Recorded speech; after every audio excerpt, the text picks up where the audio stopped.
Everyone, स्वागत है आपका अपनी ऑनलाइन बायोलॉजी क्लासेज में। लगातार हम आपको बायोलॉजी की वीडियो अपलोड कर रहे हैं। आप लोगों का अच्छा रिस्पांस आ रहा है। आप सबको बहुत बहुत धन्यवाद इस चीज के लिए। आगे भी आपको इसी प्रकार लगातार वीडियो मिलते रहेंगे। मैंने आपसे पहले भी वादा किया था कि हम 12th क्लास का बायोलॉजी का पूरा सिलेबस इसी प्रकार ऑनलाइन जो है हम जारी रखेंगे।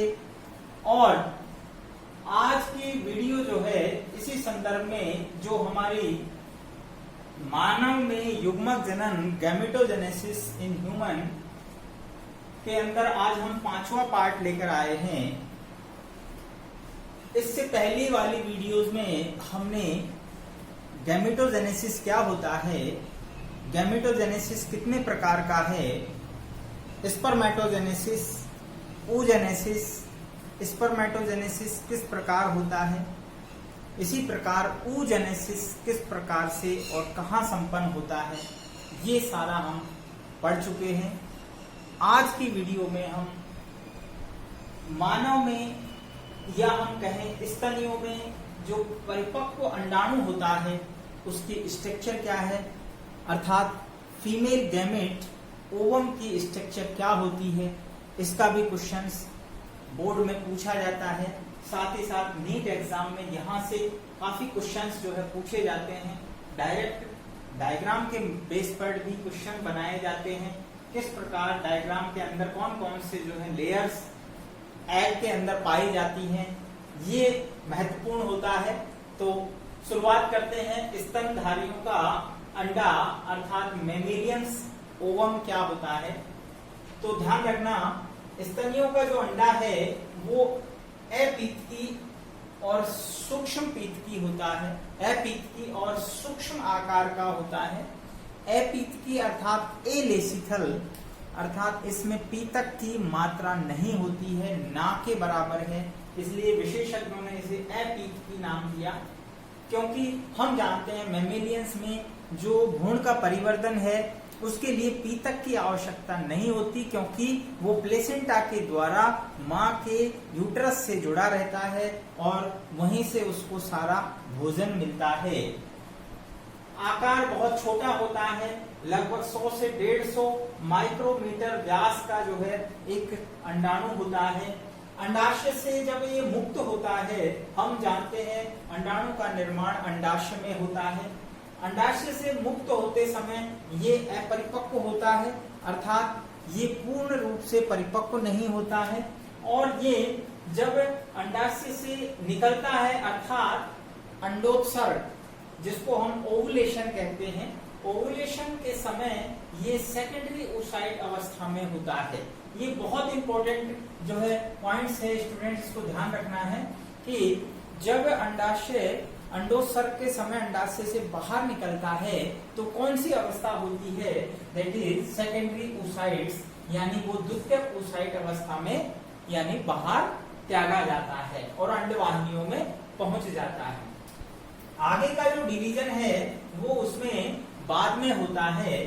यहाँ पर हम देख रहे हैं कि जो अवयस्क अवस्था होती है, अर्थात भ्रूणीय अवस्था से लेकर अवयस्क अवस्था तक फीमेल स्तनधारियों में लगभग अंडाशय में 60,000 से 80,000 तक प्राथमिक पुटिकाएं बनती हैं। और ये पुटिकाएं हम जानते हैं FSH हार्मोन के मोटिवेशन से बनती हैं।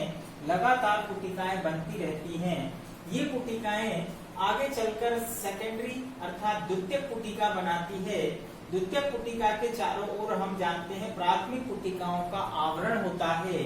और ये प्राथमिक पुटिकाओं का आवरण आगे चल के थीका आवरण बनाता है। और ये थीका आवरण हमने पिछली वीडियो में बताया था कि इसके अंदर बाह्य आवरण जो होता है वो थीका एक्सटर्ना होता है, जबकि आंतरिक आवरण थीका इंटरना होता है। आंतरिक आवरण थीका इंटरना जबकि बाह्य आवरण थीका एक्सटर्ना होता है। और मध्य में जो गुहा बनती है वो पुटिका की गुहा एंट्रम कहलाती है। पुटिका की गुहा को क्या कहते हैं? एंट्रम कहते हैं। तो यहाँ से कई क्वेश्चंस बनते हैं। आगे चलकर द्वितीयक पुटिका तृतीयक पुटिका में बदल जाती है और धीरे धीरे इसका विकास होता जाता है।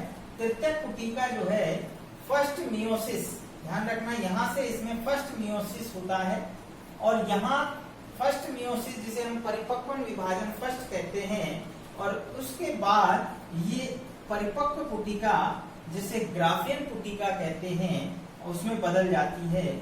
परिपक्व पुटिका को ही मैमेलियंस में ग्राफियन पुटिका नाम देते हैं, ये भी हम पिछली वीडियो में बता चुके हैं।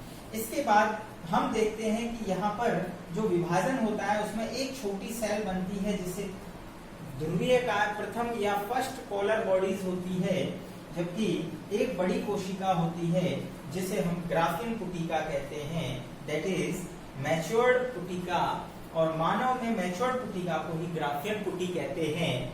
यहाँ पर ये द्वितीयक oocyte अवस्था में होती है, ध्यान रखना कौन सी अवस्था होती है, हमने oogenesis की प्रक्रिया में oogenesis की प्रोसेस में बताया था किस प्रकार जो है सेकेंडरी oocyte बनती है प्रथम परिपक्व विभाजन या फर्स्ट मियोसिस के दौरान। इसके बाद वाला जो विभाजन होगा सेकेंड मियोसिस, वो जो है वो अंडाशय के बाहर होता है, वो अंडाशय के बाहर होता है। तो इस अवस्था में अगर हम बात करें तो ये जो अंडाणु है वो किस अवस्था में होगा, यहाँ पर आप देख रहे हैं ये डायग्राम है, ये मानव का जो स्तनियों का अंडाणु जो है वो अंडोत्सर्ग के समय है, अर्थात जो द्वितीयक oocyte अवस्था है उसमें अंडाणु बाहर आ जाता है अंडाशय से। तो हम इसके स्ट्रक्चर की बात करते हैं तो इस समय आप देख रहे हैं इसके अंदर एक ध्रुवीय काय भी नजर आ रही है जो कि फर्स्ट पोलर बॉडीज इसके साथ में है। हालांकि बाद में जाके ये जो है नष्ट हो जाती है या नेक्स्ट मियोसिस डिवीजन से दो अन्य सेकेंडरी पोलर बॉडीज भी बनाती है जो अंततोगत्वा नष्ट हो जाती है क्योंकि इनका कोई उपयोग नहीं होता है। जबकि दूसरे उसमें देख रहे हैं हम एक परिपक्व बड़ी जो है जिसको हम कहते हैं सेकेंडरी oocytes, और ये जो सेकेंडरी oocytes है वो आगे चलकर जो है डिवीजन करके क्या बनाती है, एक सक्रिय ओवम बनाती है, दैट इज परिपक्व अंडाणु जो कि मैच्योर्ड अंडाणु होता है। और ये जो मैच्योर्ड अंडाणु है इसके स्ट्रक्चर के अंदर आप देख रहे हैं बाहर की तरफ आपको पुटिकाओं से बना कोरोना रेडिएटा। ध्यान रखना कोरोना चल रहा है इस समय पूरे वर्ल्ड के अंदर, कोरोना महामारी जो कि कोविड-19 के नाम से जानी जाती है। तो यहाँ आपको याद रखना है कोरोना रेडिएटा बाहर का आवरण है तो बाहर नहीं जाना है क्योंकि वहां क्या है, कोरोना रेडिएटा है, राइट। आंतरिक जो आवरण होता है वो जोना पेलुसुडा कहलाता है। ये पारदर्शी और अकोशिकीय होता है, पारदर्शी और अकोशिकीय आवरण है जोना पेलुसुडा, ध्यान रखना। और जो यहाँ आपको दिख रहा है ये यहाँ पर हमने लिखा है ये अंतः आवरण है, इसको हमें ये अंतः आवरण है, अंतः आवरण जो कि पारदर्शी और अकोशिकीय होता है, जबकि बाह्य आवरण किसका बना है, कोरोना रेडिएटा का। कोरोना रेडिएटा पुटिकाओं से बना है, जैसा आप ये देख रहे हैं पुटिकाओं का बना है। और जो अंदर वाला आवरण है जोना पेलुसुडा, ये पारदर्शी और अकोशिकीय आवरण होता है। अंदर हम देख रहे हैं एक झिल्ली होती है जिसको हम कोशिका झिल्ली या प्लाज्मा मेम्ब्रेन कहते हैं। इसके अंदर जीव द्रव भरा होता है। और सबसे प्रमुख बात यहाँ पर एक और नजर आ रही है जो आप देख रहे हैं, मियोसिस सेकंड की यहाँ पर तैयारी हो रही है, अर्थात ये जो अंडाणु है वो फिर से यहाँ पर डिवाइड करेगा क्योंकि हमने कहा ये सेकेंडरी oocyte है और ये सेकेंडरी oocyte फिर से डिवाइड होकर क्या करेगा, एक सेकेंडरी पोलर बॉडीज और सक्रिय अंडाणु बनाता है। तो यहाँ आपको अंडाणु की जो स्ट्रक्चर है वो मानव के अंदर स्पेशली हमने दिखाई है। और यहाँ मैं बता दूं आपको कि जोना पेलुसुडा जो आवरण है ये इसे जो है ये यूट्रस के अंदर या हम कहें अंडवाहिनी के अंदर जो है चाही जगह रोपण से बचाता है, क्योंकि ये आवरण जो है जब तक इस पर रहेगा तब तक ये रोपित नहीं होगा निषेचन के बाद। और जो कोरोना रेडिएटा बाह्य आवरण है इसी को जो है जो स्पर्म्स के अंदर एक्रोसोम होता है उसके द्वारा निषेचन के समय हाइलुरोनिक अम्ल जो कि हाइलुरोनिडेज एंजाइम के द्वारा जो है तोड़ दिया जाता है। तो ये जो है आज का जो हमारा वीडियो है। इसके अलावा इसमें कुछ महत्वपूर्ण पॉइंट्स जो हैं अंडाणु से संबंधित और इस टॉपिक से संबंधित उन्हें हमें देखना है।